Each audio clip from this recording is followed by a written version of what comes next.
Hey everyone, कैसे हो आप लोग। आई होप कि आप सब एकदम बढ़िया होंगे और तैयारी भी जो है आपकी अच्छी चल रही होगी।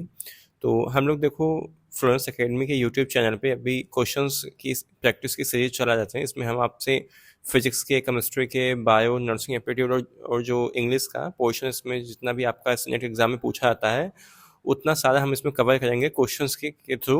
और देखो यूपी सीनियर का अगर मैं आपको एक आज सीक्रेट बताऊं ना क्रैक करने का, तो उसका सबसे बेस्ट तरीका होता है ना क्वेश्चंस प्रैक्टिस करो आप। क्योंकि देखो सीनेट ऐसा अगर आपने सिलेबस एक बार कवर कर लिया है तो आपके पास देखो बार और कुछ कहीं एक्स्ट्रा कुछ पढ़ने की कोई ज़रूरत है ही नहीं।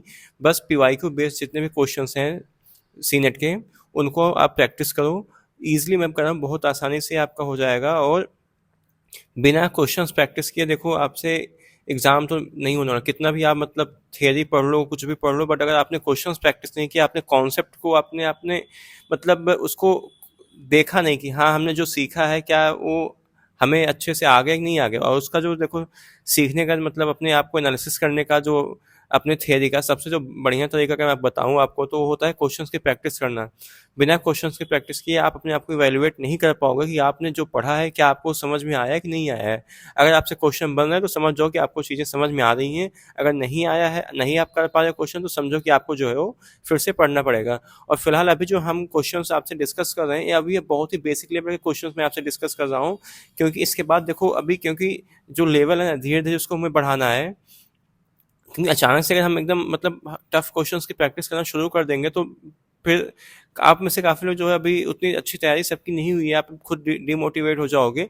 तो हर चीज़ का एक तरीका होता है, पहले छोटे छोटे स्टेप से फिर हम जाके मतलब फिर बड़ा और मतलब लेवल हाई लेवल के क्वेश्चंस डिस्कस करेंगे।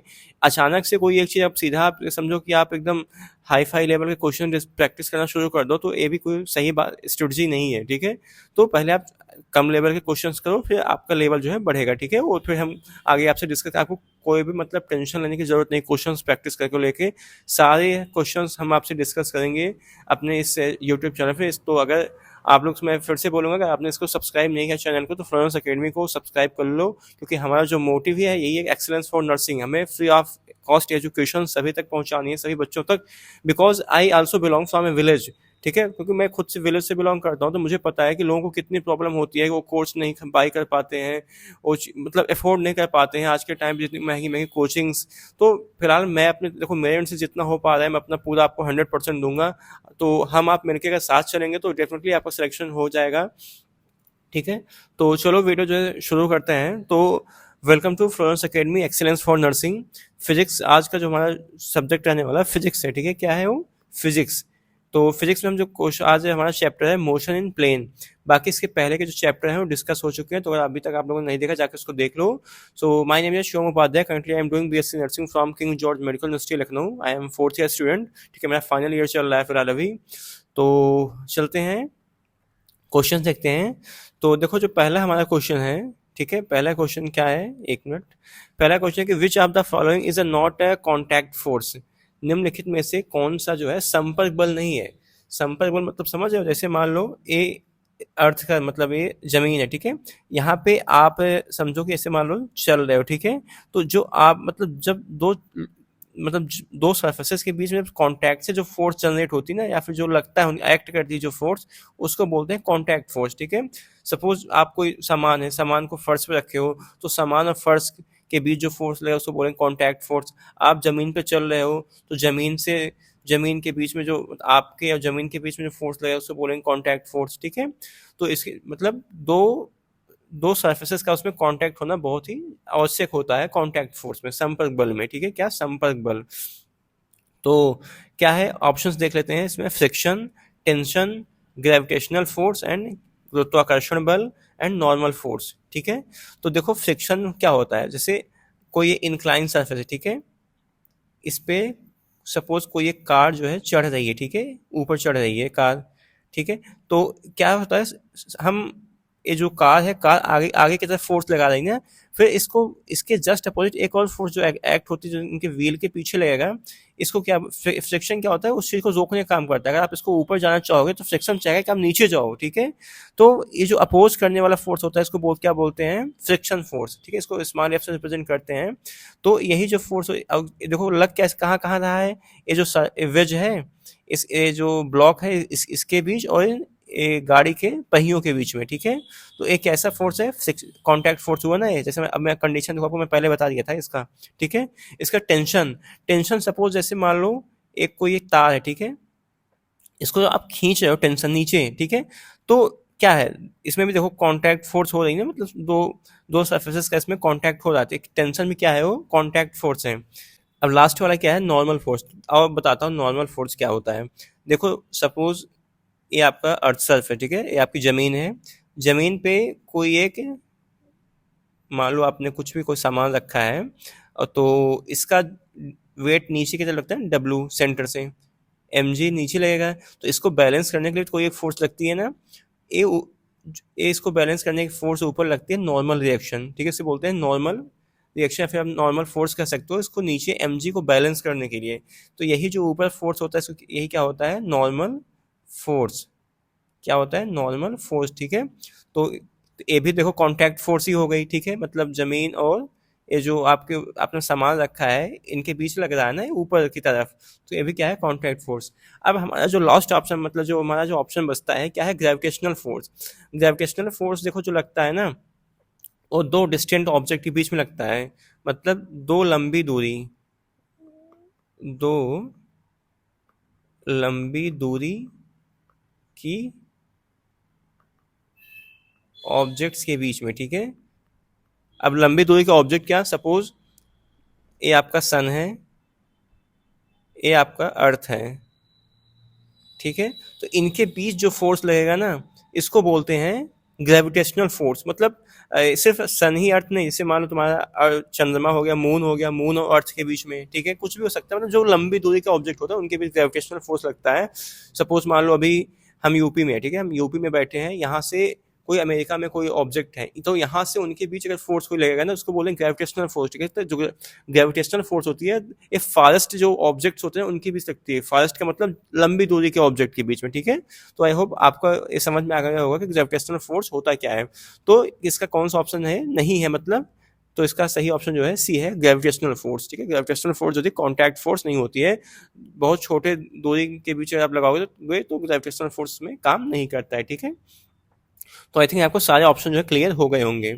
आगे चलते हैं, अगला क्वेश्चन देखते हैं। अगला क्वेश्चन है कि Newton first law is also known as, जो न्यूटन का पहला नियम था वो किस नाम से जाना जाता है, law of inertia, law of acceleration मतलब त्वरण का नियम, जड़त्व का नियम, या फिर लॉ ऑफ एक्शन रिएक्शन क्रिया प्रतिक्रिया का नियम, या फिर लॉ ऑफ फोर्स। तो देखो जो न्यूटन का फर्स्ट लॉ होता है किस पे बेस होता है, जड़त्व पे, law of sorry law of inertia, मतलब कि इसका फर्स्ट ऑप्शन जो होगा सही होगा। या मतलब कहता है, मतलब अब देखो लॉ ऑफ इनर्शिया होता क्या है, ठीक है, मतलब जड़त्व का जो नियम है क्या कहता है कि मतलब कि कोई वस्तु तब तक विश्राम या समान गति में रहती है जब तक उस पर कोई बाहरी बल न लगाया जाए। मैं लिख देता हूं, वस्तु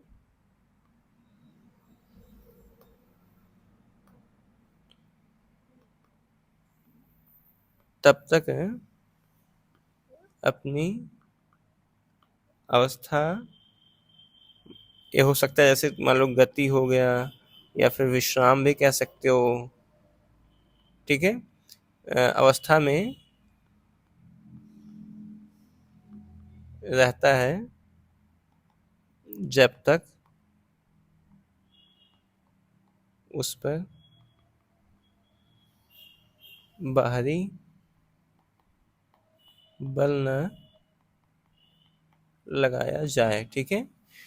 ठीक है, मतलब कि इट, अगर मैं इसको आपको इंग्लिश में बताऊं तो it states that an object remains at rest और in uniform motion unless acted upon by an external force, ठीक है। कोई वस्तु जैसे कि सपोज मान लो आप कहीं जा रहे हो, पैदल चल रहे हो, तो आप तब तक चलते रहोगे जब तक कि आप खुद रुकोगे नहीं, ठीक है। हम तो रुकते कैसे, हम खुद फोर्स लगाते हैं ना रुकने के लिए। कोई मान लो गाड़ी जा रही है, गाड़ी को अगर रोकना है तो हमें क्या करना है, ब्रेक लगाना पड़ता है ना, तो हमें क्या एक्सटर्नल फोर्स उस पर अप्लाई करना पड़ता है, तभी गाड़ी जो है रुकती है। तो यही जो एक्सटर्नल फोर्स होता है, यही क्या होता है कि अगर आप ब्रेक नहीं लगाओगे तो गाड़ी चलती रहेगी। तो यही क्या है, लॉ ऑफ इनर्शिया है, ठीक है। तो सेकंड क्या होगा, फर्स्ट ऑप्शन जो है सही होगा। अगला क्वेश्चन है कि a body of mass 2 kg is moving with velocity of 3 metre पर second, what is the momentum, it's momentum. 2 kilogram द्रव्यमान की वस्तु 3 मीटर पर सेकंड की गति से चल रही है तो उसका संवेग क्या होगा। ठीक है, तो संवेग देखो मोमेंटम का फॉर्मूला होता है तुम्हारा, मोमेंटम को पी से रिप्रेजेंट करते हैं m v, mass into velocity. तो मास कितना है 2 किलोग्राम है और इसका जो स्पीड कितना 3 मीटर पर सेकंड दिया, मतलब क्या हो जाएगा 6 किलोग्राम मीटर पर सेकंड। ठीक है, तो इसका क्या होगा, इसका फर्स्ट ऑप्शन जो है वो सही होगा। अगला है the SI unit of force. तो फोर्स की जो है एसआई यूनिट क्या होगी, इसको आप मुझे कमेंट करके बताएं। ठीक है, आपको मैं एक काम दे रहा हूँ, बहुत इजी है। ठीक है, अब मैं इसको नहीं बताऊंगा। ठीक है, आप मुझे अगर कमेंट करके बताना है क्या इसका जो ऑप्शन सही है। ठीक है, आगे चलते हैं, अगला क्वेश्चन देखते हैं, question number 5। If net external force on a body zero it's acceleration is. यदि किसी वस्तु पर कुल बाह्य बल शून्य है तो उसका त्वरण क्या होगा। ठीक है, तो अगर नेट जो है, अगर नेट जो एक्सटर्नल फोर्स इज जीरो तो एक्सेलरेशन भी क्या होगी, जीरो होगी। एक्चुअली देखो, तो क्या होता क्या है कि न्यूटन का जो फर्स्ट लॉ होता है, net force means no change in motion. जो न्यूटन का ना, न्यूटन से फर्स्ट लॉ के हिसाब से नो मतलब कि no net force, no change in motion. ठीक है, तो क्या होगा, जीरो होगा। तो पांचवा क्या होगा, बी ऑप्शन इसका सही होगा। अगला क्वेश्चन है question number 6। A 5 kg object is acted upon a force 20 Newton. ठीक है, एक 5 किलो का कोई वस्तु है, उस पर 20 न्यूटन का बल लगाया जाता है, तो उसका त्वरण क्या होगा, एक्सेलरेशन आपको बताना है इसका। ठीक है, तो एक्सेलरेशन इक्वल टू क्या होता है, फोर्स इंटू फोर्स है, फोर्स अपॉन मास। और ये आया कहाँ से, तो फोर्स का फार्मूला होता है एम ए मास। ये एक फार्मूला याद रखो, यहाँ से आप निकाल सकते हो। मान लो अगर आपसे कभी मास पूछ लिया तो आपको फोर्स और एक्सेलरेशन दिया जाएगा, तो इसको ए को नीचे लेके आ जाओ, इसको फोर्स को एक्सेलरेशन से डिवाइड कर दोगे तो मास इसका आ जाएगा। और अगर आपसे यहाँ पे फिर वही सेम कंडीशन आपसे अगर मतलब मास एक्सेलरेशन पूछा है तो यहाँ पे आप मास फोर्स को मास से डिवाइड कर दो। तो फिर से बहुत इजी क्वेश्चन है, ऐसे ही क्वेश्चन देखो आते हैं आपके एग्जाम में। तो फोर्स कितना 20 न्यूटन दिया है, 5 किलोग्राम का ऑब्जेक्ट है, तो कितना आ जाएगा 4 मीटर पर सेकंड स्क्वायर, इसका आ जाएगा आंसर। ठीक है, अगला क्वेश्चन है कि which law explain the recoil of gun. बंदूक पीछे हटने की क्रिया को कौन सा नियम समझाता है। होता क्या है कि जब गन होती ना, जब गन से बुलेट जो है फायर होती है आगे, जब गन से आगे जब बुलेट फायर होती है तो जब बुलेट आगे की तरफ जाती है तो गन क्या होती है, पीछे की तरफ ऐसे धक्का मारती है, तो झटके देती हैं। जिन लोगों के घर पे होगा उनको पता होगा कि ऐसे होता है। ठीक है, तो क्या होगा, तो ये जो रिकॉइल करती गन ना, इसको न्यूटन का कौन सा जो नियम है वो इसको समझाता करता है, मतलब एक्सप्लेन करता है। तो क्या होगा, यहाँ पे न्यूटन का जो है तीसरा नियम है, क्या है न्यूटन का थर्ड लॉ, मतलब कि every action has equal and opposite reaction. Gun pushes bullet forward, तो गन क्या होगा, रिकॉइल बैकवर्ड। ठीक है, तो क्या है न्यूटन का थर्ड है, इसको एक्शन रिएक्शन भी बोलते हैं इस फोर्स को। ये भी आपसे क्वेश्चन पूछ सकता है कि एक्शन रिएक्शन लॉ कौन सा, न्यूटन का कौन सा लॉ है। एक्शन रिएक्शन, क्रिया प्रतिक्रिया का नियम। ठीक है, अगला क्वेश्चन है कि a force of 10 Newton is applied on a body. तो मास इसका 2 किलोग्राम है, तो एक्सेलरेशन फिर से वही क्वेश्चन लगभग है, सेम ही है ना। तो फिर से इसको क्या कर दो, 10 को 2 से डिवाइड कर दोगे, कितना आ जाएगा 5 मीटर पर सेकंड स्क्वायर, मतलब फर्स्ट ऑप्शन इसका सही होगा। अगला है इनर्शिया डिपेंड्स ऑन। जो इनर्शिया होती है, इनर्शिया मतलब जड़त्व, किस पे निर्भर करता है। ठीक है, तो देखो ग्रेटर मास मीन्स ग्रेटर, इसमें ऑप्शन है वॉल्यूम हो गया, मास, वेलोसिटी एंड एरिया। तो अगर मैं आपको बताऊं तो देखो जो इनर्शिया होती है, इनर्शिया डायरेक्टली जो मास पे डिपेंड करती है। ठीक है, inertia directly proportional of mass. जितना डायरेक्टली प्रोपोर्शनल का मतलब होता है कि अगर इनर्शिया मास बढ़ाओगे इनर्शिया बढ़ेगा, मास घटाओगे इनर्शिया घटेगा। ठीक है, ऐसे यहाँ लिख देता हूँ, inertia directly proportional to mass. मतलब कि अगर इनर्शिया बढ़ाओगे तो मास बढ़ेगा, इनर्शिया घटाओगे तो मास जो है, सॉरी, अगर मास बढ़ाओगे तो इनर्शिया बढ़ेगा, मास घटाओगे तो इनर्शिया क्या हो जाएगा, घट जाएगा। ठीक है, तो डायरेक्टली प्रोपोर्शनल का यही मतलब होता है, जिनको नहीं भी पता होगा। और या जो है क्या बोलते हैं, गति में परिवर्तन का विरोध करता है। ठीक है, तो क्या होगा इसका, बी ऑप्शन जो है वो सही होगा, मास। अगला क्वेश्चन है कि विच of the following is an example of Newton's third law, निम्न में से कौन सा जो है न्यूटन के तीसरे नियम का उदाहरण है? ए बॉल रोलिंग ऑन ग्राउंड, मतलब जमीन पर लुढ़कती गेंद। ए पर्सन वॉकिंग, चलता हुआ व्यक्ति। ए कार एक्सेलरेटिंग, तेज होती car. And a stone falling, गिरता हुआ पत्थर। तो क्या होगा इसमें? होगा कि देखो बहुत ही मतलब इसमें ऐसे कंफ्यूज हो सकते हो, बट इसका जो सही ऑप्शन है वो क्या होगा? ए पर्सन वॉकिंग, एक कोई चलता हुआ व्यक्ति। अब होता कैसे है? सपोज ये सरफेस है, अब कोई मान लो बंदा है, इधर से चल रही है, बंदा बंदी जो भी है चल रही है, ठीक है। जो लड़के हैं वो बंदे समझ लें, जो लड़कियां हैं वो बंदे समझ लें, ठीक है। आगे चल रहा है, ठीक है, पैदल ऐसे ऐसे। तो होता क्या है कि पैर क्या होता है, हम पता क्या करते हैं, हम अपने पैर को, अभी देखो बहुत लोगों को चीज़ नहीं पता होगी, उनको लगता है हम आगे की तरफ चलते हैं, बट हम करते क्या हैं कि हम पैर से पीछे की तरफ पुश करते हैं, ठीक है, पीछे की तरफ हम अपने पैर को फोर्स होते हैं पीछे लगाते हैं। तो इसके अपोजिट में जो फोर्स लगती है ना, आगे की तरफ लगती है वो। फिर ये जो फोर्स है ना, इसको बैलेंस करने के लिए फोर्स जो जमीन क्या करती है, आगे की तरफ लगाती है। तो फिर हम क्या होता है, हम आगे फिर बढ़ते चले जाते हैं, पता है ऐसे।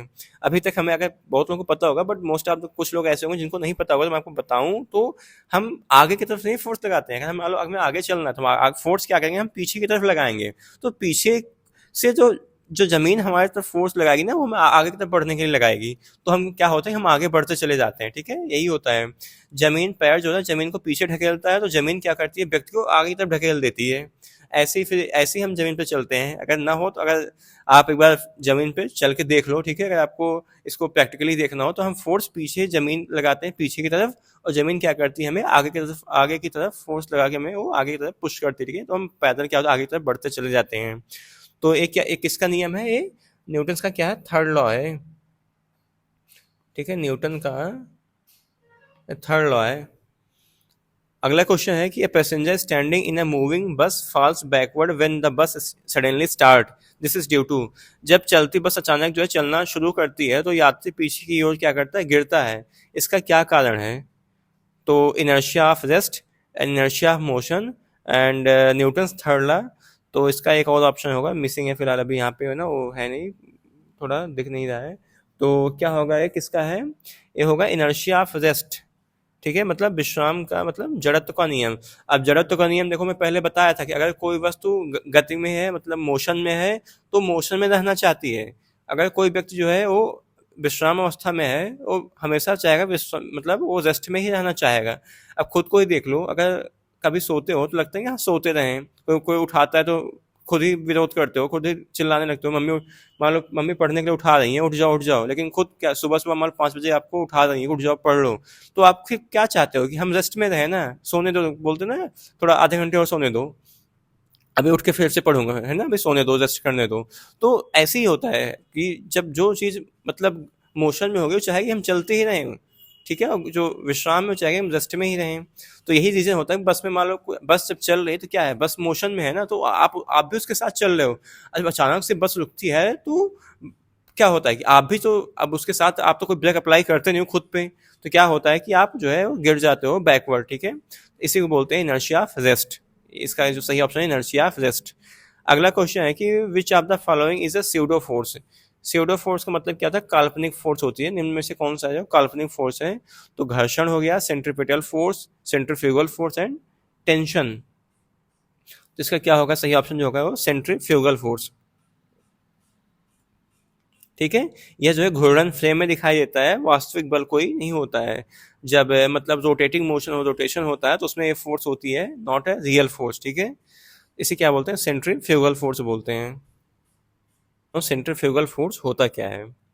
सपोज मान लो कोई एक ये है मिस्टर एक्स, ठीक है, मिस्टर एक्स क्या कर रहे हैं, इनके हाथ में एक रस्सी है, और ये क्या कर रहे हैं, इसको ऐसे ऐसे घुमा रहे हैं, ठीक है। इसमें एक कोई ब्लॉक बंधा हुआ है, रस्सी है, रस्सी में कोई एक, मान लो उन्होंने कोई एक ब्लॉक बांध रखा है, और क्या कर रहे हैं, घुमा रहे हैं, ठीक है। तो देखो जो सेंट्रीपिटल फोर्स कहाँ लगता है, ये इसका मान लो सेंटर हो गया, तो सेंट्रीपिटल फोर्स ये अंदर की तरफ लगेगी ना ऐसे, इसको बोलते हैं सेंट्रीपिटल फोर्स, इधर की तरफ लगेगी। इसको फिर जो है बैलेंस करने के लिए इसके अपोजिट फोर्स लगता है, ये ऊपर की तरफ लगता है, बाहर की तरफ। इसको बोलते हैं सेंट्रीफ्यूगल फोर्स। देखो ऐसा होता नहीं, बट ऐसा हम मानते हैं, इसलिए इसको इस फोर्स को सेंट्रीफ्यूगल फोर्स को क्या बोलते हैं हम? स्यूडो फोर्स बोलते हैं। ठीक है, तो क्या होगा इसका? सी ऑप्शन जो है वो सही होगा। अगला क्वेश्चन है question number 13। A 10 kg block is pulled with a force 50 N on A frictionless surface, what is it's acceleration? ठीक है, तो फिर से यार देखो बहुत इजी क्वेश्चन है, एक ही क्वेश्चन आपसे बता, फॉर्मूला पीछे बताया था, तो इसको क्या होगा? 50/10। ठीक है, ए इक्वल टू क्या होता है? F/m हो जाएगा, तो फोर्स 50 N, मास इतना, तो कितना आ जाएगा? 5 मीटर पर second square. The force required to stop a moving object depends on. चलते हुई वस्तु को रोकने के लिए आवश्यक बल किस पर निर्भर करता है? Only mass, its velocity only, it's momentum, it's acceleration. तो क्या होता है? तो देखो क्या हो जाएगा इसका सही ऑप्शन जो होगा 14 का क्या होगा? सी होगा, इट्स मोमेंटम। ओनली देखो नहीं होता है, देखो एक और मैं आपको ट्रिक बताता हूँ। अगर कहीं पे ओनली लगा है, उस ऑप्शन को टिक करने से पहले एक बार, अगर आप कितना भी कंफर्म हो कि नहीं ये ऑप्शन सही है, तो उसको टिक करने से पहले एक बार फिर से सोच लेना, क्योंकि ओनली वाला ऑप्शन गलत ही होता है। 95% चांस ऐसे होते हैं जब इस ओनली वाला ऑप्शन गलत ही होता है। तो इसलिए अगर कहीं ओनली है, आपको लग रहा है नहीं सही है, तो उसको मेरा सजेशन मानो, मेरी सलाह मानो, तो एक बार उसको पढ़ लेना। ठीक है, तो क्या होगा? It's momentum. ठीक है, उसका त्वरण, उसका संवेग। विच of the following is not a consequence of Newton's third law? निम्न में से कौन सा जो है न्यूटन के तीसरे नियम का परिणाम नहीं है? तो recoil of gun, walking, rocket propulsion and free fall. तो क्या होगा इसका जो है 15 का जो है वो डी ऑप्शन सही होगा, फ्री फॉल। ठीक है, तो मुक्त पतन जो है गुरुत्वाकर्षण का नियम होता है, क्रिया प्रतिक्रिया से नहीं इसका कोई मतलब होता है। ये जो है ग्रेविटी की, फ्री फॉल जो होता है ग्रेविटी की वजह से होता है ना, इसका क्या मतलब है इससे न्यूटन के थर्ड लॉ से? अगला क्वेश्चन नंबर 16, इसमें the net force acting on a body moving with a uniform velocity, समान वेग से चलती वस्तु पर कार्य करने वाला कुल बल होता है। अगर कोई भी मान लो कार है, अगर एक समान स्पीड से चल रही है, तो उस पर कुल कितना फोर्स जो है लगेगा? तो अगर देखो जो ऑप्शंस एक बार देख लेते हैं पहले। Zero, constant, increasing and decreasing. तो अगर कोई एक्सेलरेशन नहीं है, ठीक है, तो मतलब क्या होगा? Net force zero. फोर्स और एक्सेलरेशन क्या? सबसे पहले देखो अगर बताऊं तो no force, sorry no acceleration. No acceleration मतलब कि no net force is zero. अब एक्सेलरेशन यहाँ पे जीरो क्यों है? जीरो इसलिए है क्योंकि जो क्या है कि रेट ऑफ चेंज, जो एक्सेलरेशन होता है क्या है? Rate of change of velocity.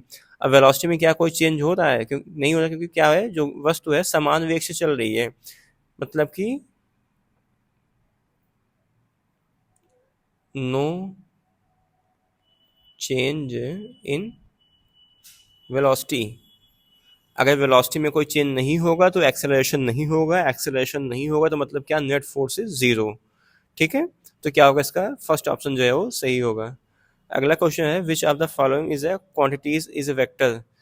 निम्न में से कौन सी जो है राशि सदिश है? तो मास, स्पीड, और क्या होगा? Force, work. तो जो मतलब वेक्टर क्वांटिटी होती है, वेक्टर क्वांटिटी में क्या होता है? उसमें डायरेक्शन और मैग्नीट्यूड दोनों होता है। जिनको नहीं पता मैं बता दूं कि इसमें जो वेक्टर क्वांटिटी होती है, इसमें इनका मैग्नीट्यूड और डायरेक्शन जो है वो दोनों होता है। ठीक है, तो इसका जो है क्या ऑप्शन होगा? फोर्स होगा, सी ना। हाँ, तो देखो हम खुद बोलते हैं, मतलब कोई जैसे मान लो कोई है, कोई कोई इंसान है, वो फोर्स लगा रहा है 5 न्यूटन का इस तरफ, तो ऐसे ही तो इसमें क्या है? मैग्नीट्यूड और डायरेक्शन जो है फोर्स में दोनों होता है। ठीक है, अगला क्वेश्चन है question number 18। A 2 kg object falls freely under gravity, what is the force acting on its? G की वैल्यू आपको यहाँ पे दिया है। ठीक है, तो मतलब 2 किलोग्राम वस्तु गुरुत्वाकर्षण के कारण स्वतंत्र रूप से गिरती है, उस पर कार्य करने वाला बल क्या होगा? ठीक है, तो क्वेश्चन नंबर 18 का जो है इसका, तो देखो फोर्स इक्वल टू क्या होता है? होता तो मास इंटू एक्सेलरेशन है, बट फ्री फॉल के केस में क्या हम लगाएंगे, एम जी। यहाँ पे ए नहीं लगेगा, यहाँ पे जी लगेगा, क्योंकि फ्री फॉल हो रहा है। तो मास कितना आपको दिया है, 2 kg, और जी की वैल्यू कितना है, 9.8। तो इसको जब सॉल्व करोगे कितना आ जाएगा, 19.6 न्यूटन। ठीक है, बहुत ध्यान से क्वेश्चंस करना है कि फ्री फॉल का केस है या फिर नॉर्मल है। ठीक है, तो एक्सेलरेशन अगर फ्री फॉल का केस होगा तो आपको जी की वैल्यू वहाँ पे 9.8 रखना है, दी है तो, नहीं दिया है तो भी आइडियली आपको जो है 9.8 ही रखना है। अगला है which of the following is an example of a balance force, इनमें से कौन सा संतुलित बलों का उदाहरण है। A book resting on A table, A falling Apple, a moving car, A rocket launch. क्या होगा इसका, 19 का फर्स्ट ऑप्शन होगा सही, a book resting on the table. तभी तो संतुलित बल हो रहा है कि शायद सब फोर्स क्या वहाँ पे जीरो लग रहे हैं, तो क्या है, जो बुक है वो टेबल पे रखी हुई, नहीं तो बुक भी चलती आगे पीछे घूमती करती ऐसे। ठीक है, अगला क्वेश्चन है कि the rate of change of momentum is equal to, rate of change of momentum जो होता है किसके इक्वल होता है। तो क्या होगा इसका, वो यहाँ पे सी बी होगा, फोर्स बल। एक इसका नियम है न्यूटन का सेकंड लॉ है। ठीक है, तो मतलब rate of change of momentum is equal to force, तो बी ऑप्शन जो इसका सही होगा। अगला क्वेश्चन है which of the following is not a fundamental force, निम्न में से कौन सा जो है मूलभूत बल नहीं है। Gravitational force, electromagnetic force, frictional force and nuclear force. तो 21 का क्या होगा, यहाँ पे 21 का सी ऑप्शन होगा, फ्रिक्शनल फोर्स। अगला है the direction of frictional force is always, घर्षण बल की दिशा हमेशा लगती है। मैं पीछे एग्जाम्पल बताया था कि जो जमीन पे हम चलते हैं जब, क्या होता है, in the direction of motion, opposite to the direction of motion, perpendicular to motion and downward, नीचे की तरफ।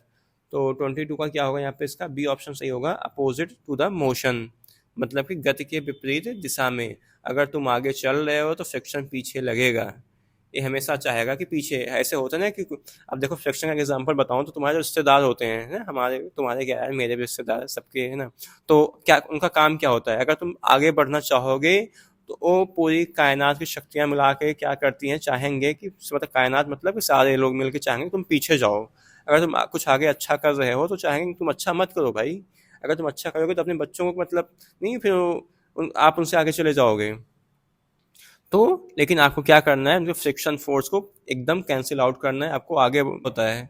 जैसे क्लास में तुम्हारे क्रश तुमको क्या करती है, इग्नोर करती है, तो वही आपको क्या लगना है कि आप वो क्या है, आपके पीछे पड़े हैं, बट आपको क्या करना है, अपने रिश्तेदारों को इग्नोर मारना है, उनको ध्यान नहीं देना है। जो आपको पसंद है, जिससे आपको प्यार है, आपको उसकी तरफ जाना है। ठीक है, तो आपको करना क्या है, ठीक है, तो अगर आपको एग्जाम को क्रैक करना है, आपको गवर्नमेंट सीट लेनी है, तो आपका फोकस पूरा पूरा उस पर होना चाहिए, ना कि उनकी किसी और की बातों पे। ठीक है, तो opposite to the direction of the motion, तो इसका क्या होगा, बी ऑप्शन जो इसका सही होगा। अगला है a body continues to move in the straight line unless acted upon an external force, this is due to, जब कोई वस्तु तब तक सीधी रेखा में चलती है जब तक उस पर कोई बाहरी बल न लगाया जाए, या किसका कारण है। फिर से वही कॉन्सेप्ट है, बस खाली क्वेश्चन चेंज हुआ है, उसका क्वेश्चन का लैंग्वेज चेंज हुआ है। क्या होगा, लॉ जड़त्व का नियम इनर्शिया होगा। ठीक है, तो 23 का क्या होगा, इसका बी ऑप्शन का सही होगा। अगला क्वेश्चन है कि 3 kg object is accelerated 4 metre पर second square, what is the net force acting on it.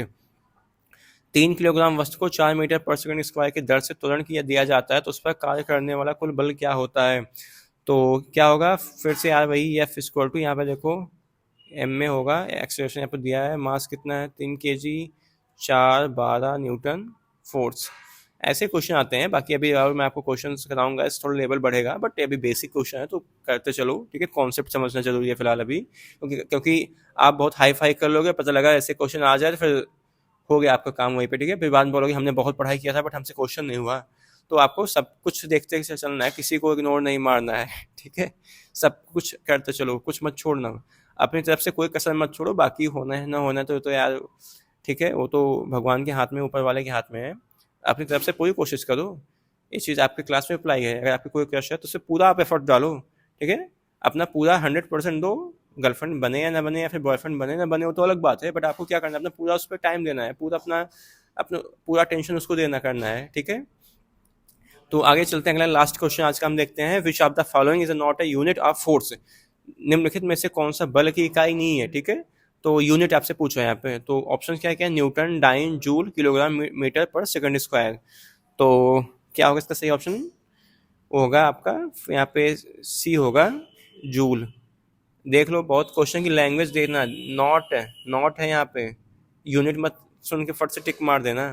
क्या होगा, जूल, सी ऑप्शन जो इसका सही है।